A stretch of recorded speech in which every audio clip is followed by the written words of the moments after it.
முந்தா நேத்து வெஞ்ச மழை இன்னைக்கு வர நிக்கல.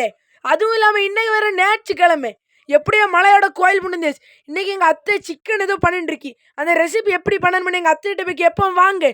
ஐயோ என் குட்டி தம்பி வந்தாச்சு, வாங்க போவோம். சட்டியில் 2 ஸ்பூன் எண்ணெய் விற்றுண்டு கருவேப்பிலை, பட்டை, ஏலக்காய் இதெல்லாம் போட்டு 3 பல்லாரி 2 தக்காளி அதை போட்டு வதக்கணும்.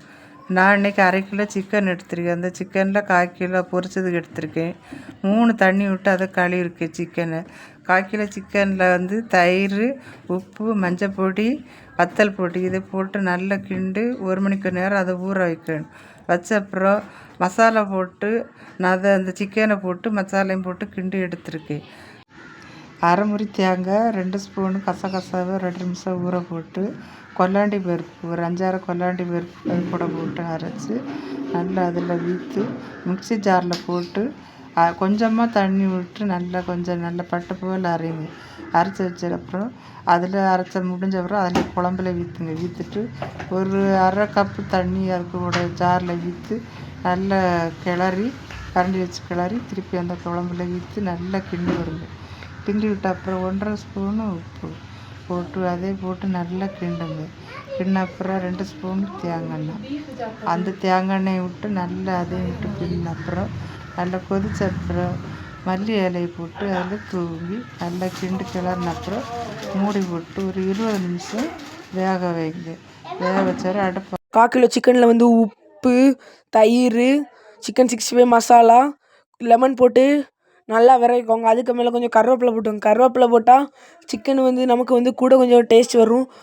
அடுப்பில் ஒரு சட்டி எடுத்து வச்சுட்டு அதில் கொஞ்சம் எண்ணெய் ஊற்றி காஞ்ச பிறகு சிக்கனை போட்டு நல்லா பொரிச்சு எடுத்துக்கலாம். சிக்கன் நல்லா பொரிஞ்ச பிறகு அதை சட்டியிலேருந்து எடுத்து எண்ணெயை வடித்து ஒரு சின்ன பாத்திரத்தில் மாற்றிக்கிட்டோம். சிக்கனை பாருங்கள் எப்படி இருக்கு. இப்போ சாப்பிடலாம்.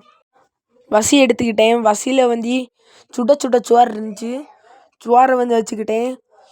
சோறை வச்சுட்டு வெள்ளைக்கறி வெறுங்கறின்னு சொல்லுவாங்க இந்த வெறுங்கறி சாப்பிட நல்லாயிருக்கும். இதே போல் உங்களுக்கும் வெறுங்கறி பண்ணணுமானா கமெண்ட் பண்ணுங்கள். அடுத்த இடையில கண்டிப்பாக போடுறோம். வெறுங்கறி கூட சிக்கன் கிரேவி இன்றைக்கி வச்சது. சிக்கன் கிரேவி கொஞ்சம் சிக்கனோட எடுத்து வச்சுக்கிட்டு இன்னைக்கு பொரிச்ச சிக்கன் 65ல் ஒரு 2 பீஸ் சிக்கன் எடுத்து வச்சுக்கிட்டேன். சரி வாங்க சாப்பிட்டு பார்ப்போம். எப்பவும் போல் சோறை விரவுனா சரியான சூடு. இப்படியே விரைவி வாயில் போட்டேன். டேஸ்ட் அப்படி தான் இருந்துச்சு.